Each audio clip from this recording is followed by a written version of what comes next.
The door closes behind you, not loudly, just enough to seal your fate. You stand in a narrow Paris apartment. Dust floats through a thin beam of morning light. Somewhere outside, a truck engine growls. Boots scrape across cobblestone. German voices. You hold your breath, because today, you are no longer a civilian. And the strange part is, nobody will ever know your name. The war didn't start for you with explosions. It started quietly. A poster appears on a wall. Red ink, black letters, occupation orders, curfews, food rationing, travel restrictions. You watch people read it on their way to work. No one speaks. No one protests. They just keep walking. Because in 1940, Paris falls in 6 weeks. 6 weeks. One of the most powerful nations in Europe collapses faster than anyone imagined. German tanks roll through the streets. Their engines rumble like distant thunder. Soldiers march beneath the Arc de Triomphe. The swastika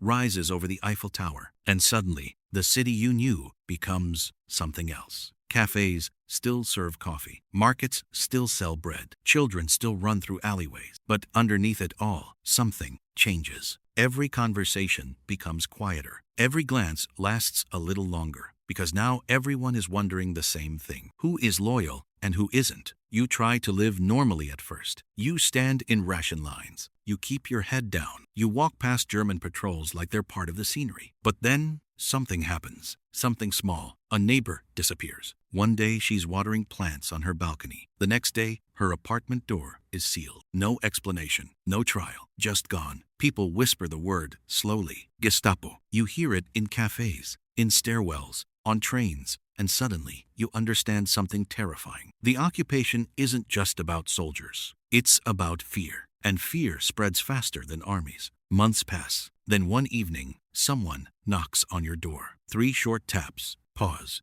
2 more. You open it. A man stands in the hallway, coat collar raised, eyes scanning the stairwell behind him. He doesn't introduce himself. He simply says one sentence. France is not finished. And just like that, your life splits in 2. Because this is how the resistance recruits people. Quietly. No uniforms. No speeches. Just trust. Or at least the illusion of it. You follow him through narrow streets. The air smells like coal smoke and rain. Somewhere, a radio crackles behind closed shutters. You enter a basement. Inside, 6 people sit around a table. A teacher, a mechanic, a student, a priest. No one looks like a soldier. That's the point. Because the resistance isn't an army. It's a network. Thousands of tiny cells scattered across France. Each cell knows almost nothing about the others. No names, no maps, no hierarchy you can trace. If one group gets caught, the rest survive. At least in theory. The man places a small pistol on the table. He looks at you. Some of us deliver messages, he says. He nods toward the gun. Some of us deliver consequences. Silence fills the room.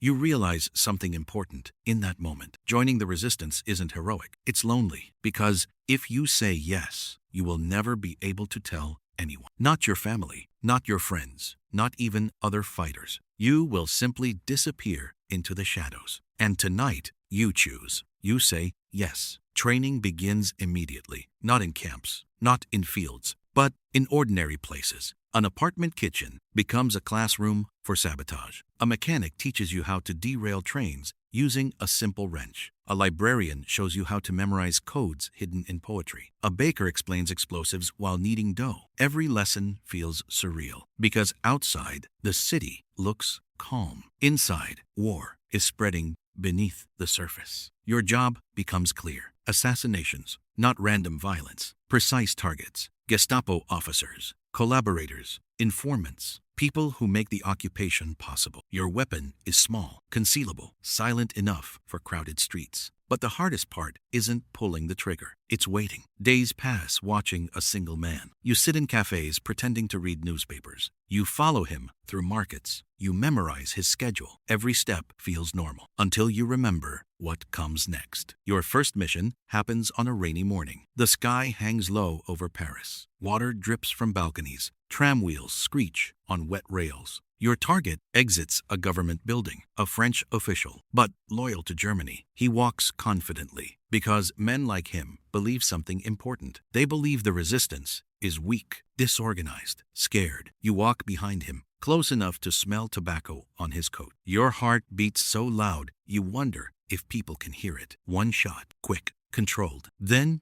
you keep walking. No running, no panic. Just another person in the crowd. Behind you, chaos erupts. Shouts, whistles, boots pounding pavement. But you're already turning a corner. Your hands shake hours later. Not from fear, from realization. You crossed a line that can never be uncrossed. And strangely, that was the easy part, because the Germans respond immediately. Posters appear across the city the next morning. 10 French hostages executed in retaliation. 10 men who had nothing to do with your mission. You stare at the poster in silence. For the first time, the war feels personal. The resistance faces a brutal reality. Every action carries a price, sometimes paid by strangers. And yet, the missions continue, because occupation runs on control. Control requires fear, but fear can break both ways. Your next assignment becomes more dangerous. A Gestapo officer, highly protected, unpredictable. He runs interrogations that leave prisoners broken. The resistance wants him gone. You begin surveillance.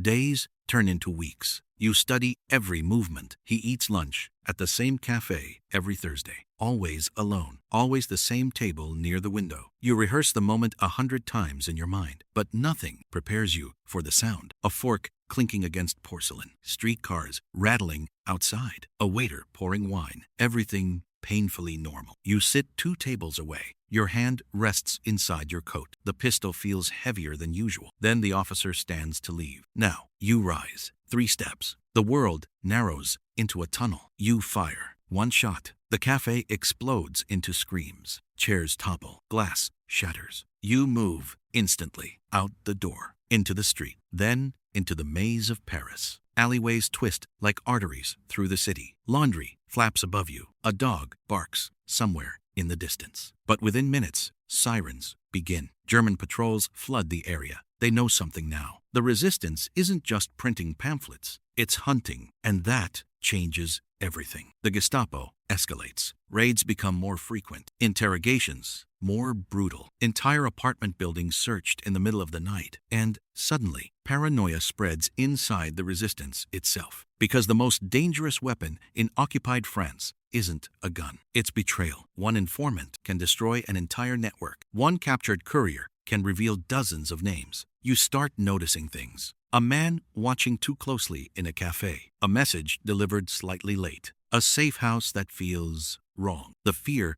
becomes constant. Every knock on the door makes your stomach tighten. Every stranger feels suspicious. Because the resistance isn't losing battles, it's losing people. Friends vanish. Cells collapse overnight. The Gestapo seems to know too much. Then one evening, the truth appears. Your group has a leak. Someone inside is feeding information to the Germans. No one knows who. And suddenly, the mission changes. You are no longer hunting occupiers. You are hunting a traitor. Meetings become tense. Eyes avoid each other. Conversations shorten. Trust evaporates. The resistance always feared German intelligence. But this is worse, because the enemy might be sitting across the table. Weeks pass. Then the evidence arrives quiet. A coded message intercepted. A pattern of arrests, all pointing toward one person. A man who fought beside you for months. Shared meals, shared risks. He denies everything. Of course he does.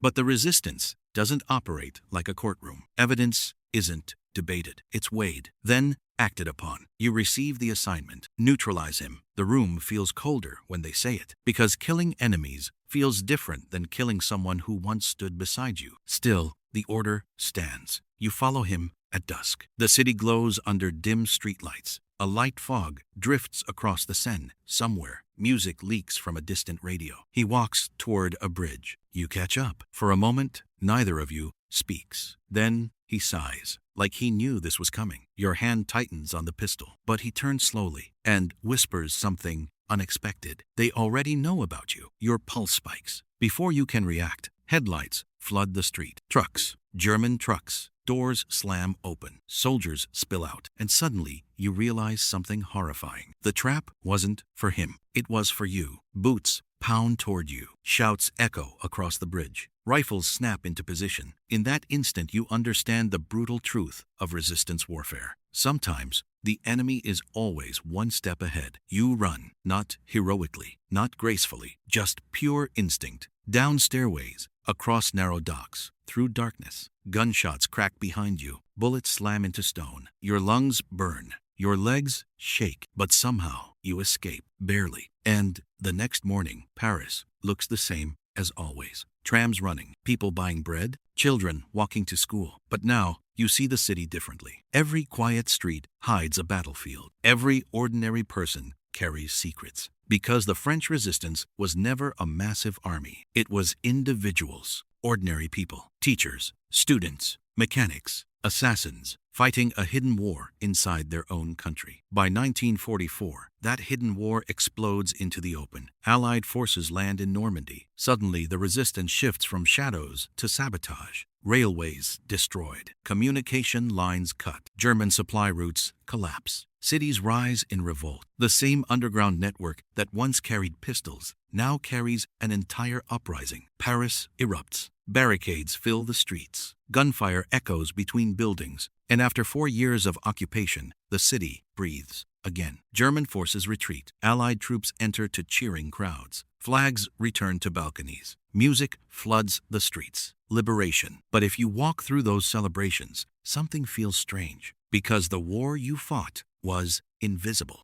There are no medals for most resistance fighters, no records, no official lists. Thousands of operations never documented, thousands of names lost to history. Assassins who saved lives, saboteurs who changed battles, messengers who carried secrets through enemy lines. Many never lived to see liberation, and many who survived never spoke about it again. Because the hardest truth of resistance warfare isn't the violence, it's the silence afterward. You return to ordinary life, but ordinary life feels different now. Every street corner holds memories. Every cafe reminds you of choices that change lives. You realize something profound. History often remembers generals. It remembers armies. It remembers battles. But sometimes, history is shaped by someone walking quietly through a crowded street, carrying a small pistol, knowing that one decision might change everything.